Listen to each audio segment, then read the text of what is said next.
Республикада язгы ярминкелер уңышлыгына башланып китте. Балык бистәсе районыннан Раил Бәриев, крестьян фермер хуҗалыгы терлекчеләре дә ярминкеләрдә үз ашамлыкларын тәкъдим итәләр. Шешүгә дә әзерләнәләр, барлык техника белгечләр тарафыннан тикшерелгән.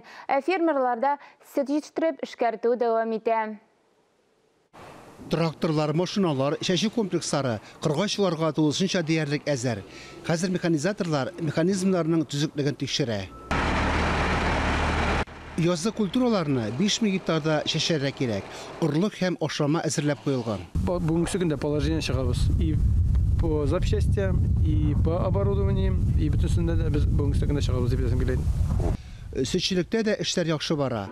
1500 мөгезле эретерлекнең 560 савым сыйырга. Кышлатуны уңышлы тәмамлыйлар. Хәзерге көндә 7,5 тонна сөт савабыз.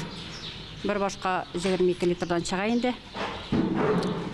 Проблемалар әлегә күренми. Кормаларыбыз җитә.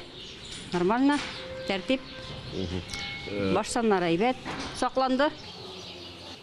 Хуҗалык көн сайын сөт заводларына һәм комбинатларга 12 тонна сөт тапшыра. Бирдә логистикада уңышлы. Фермалар трассадан ерак түгел. Район үзәгедә янәшәдә, башкалага кадәр дә ерак түгел.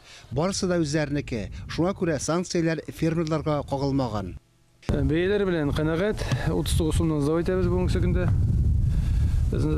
Аннан соң кармаларыбыз полностью җитә.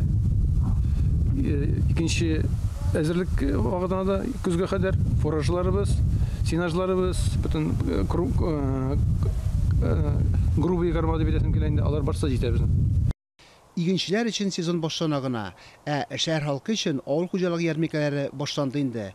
Фермерлар арзанлы һәм сыйфатлы продукция белән сөендерергә әзер. Фарис Мөхәммәтов, Дмитрий Фторов, Дамир Мөхәммәтханов, Илдар Сафиуллин, Татарстан яңалыклары, Балык бистәсе районы.